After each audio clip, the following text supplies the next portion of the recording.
So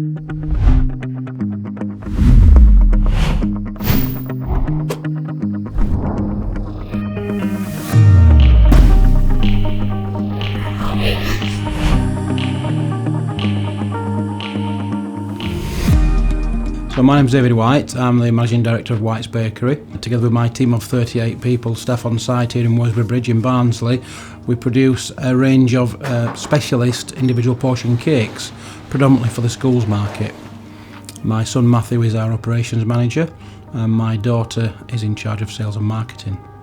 We're a BRC AA grade factory and we're a nut-free site. I was approached by Kevin Steele from the Business Village to be part of the pilot programme in Barnsley, and it seemed like something quite intriguing or exciting, or something that as a business I felt as though I ought to get involved with to understand what it means.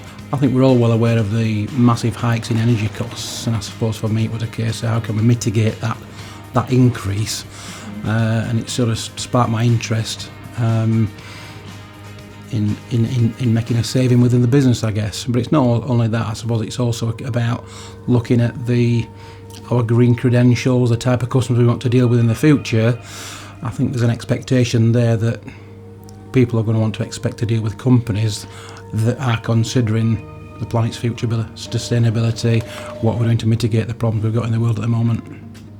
I think what it's done, it's made us look at key areas of our business like energy usage, gas and electricity being one of them, our vehicles and the way we use our vehicles.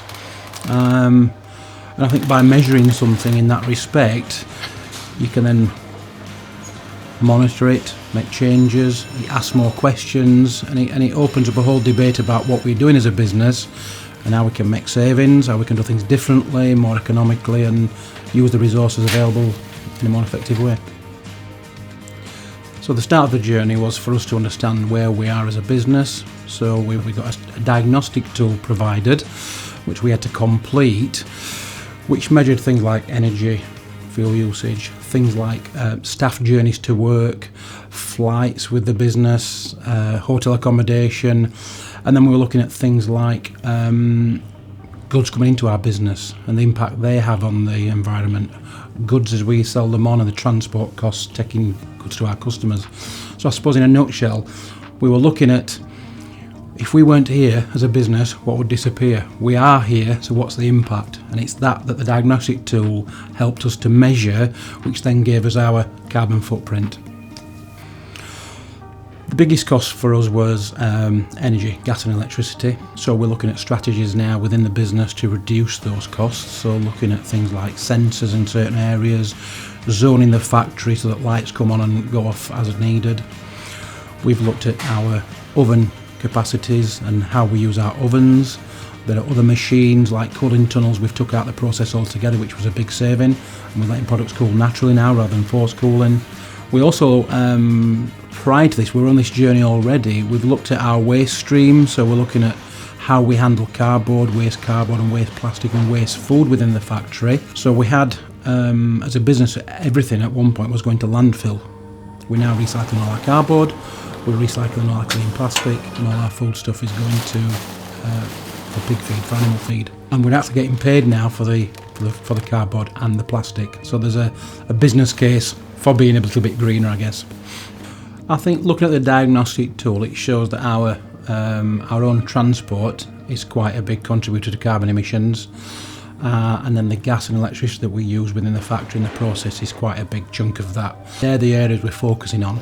We've also already took steps to reduce the electricity usage within the factory, looking at when times ovens are on, looking at when lights are switched on and off. We've got sensors in certain areas now which turn off automatically.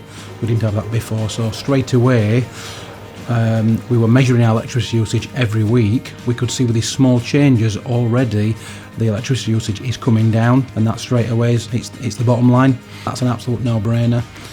Our ovens are gas fired, so looking at when things are baked, trying to batch things together better. We've got certain pieces of equipment. I mean, ovens is a big usage of gas, and staff had got into the habit of maybe leaving them switched on, but now as soon as they're finished with, they're turned off straight away, and that's a habit everybody's got into.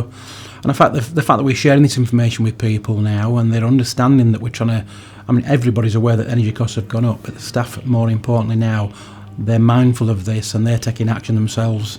They're actually realising that light should be turned off in certain areas, ovens need batching, and just processing differently and thinking differently to get these energy costs down.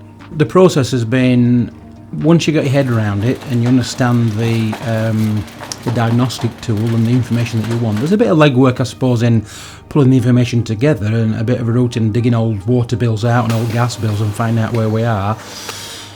But then it's just simple weekly routines like checking your gas meter every week, checking your electricity meter every week, starting a graph and recording that information so you can see the changes that you make are having an impact straight away.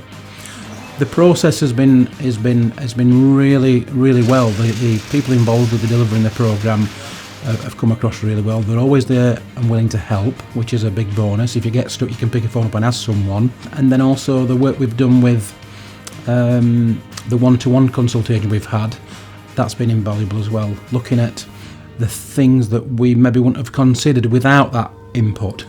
Looking at new technologies, looking at new electric vehicles. We had a report done about our electric vehicles going forward, because that's a big area of concern for us. But then it's looking at the factory as a whole and coming up with different recommendations and different strategies that we can consider within the factory. That's been quite an eye-opener as well. So it's been really beneficial. The programme as a whole has been fantastic. The support we've had from everybody involved with the programme it's been there when it's been needed. There was a slight getting your head around understanding what it all entails, but once you understand it, the process has been quite smooth, to be fair, and it's helped me understand more about our business and the impact that our business is having on the environment. I think now we've got an understanding of what net zero means, and we've got a better understanding of how our business impacts the environment as a whole. I think it's now keeping the net zero journey as part of our agenda. It's on our monthly management meeting agenda, and it's engaging with staff, educating staff, and making sure that everything we're doing is helping us on that journey to becoming a net zero business. We've all got a duty really to understand the impact that we have on that business. I think you're either part of the problem or part of the solution, and I think it'd be nice going forward that we'll take a bit of responsibility, understand where we are, and go and make a difference in our own businesses. And you never know, there might be some bottom line savings there as well.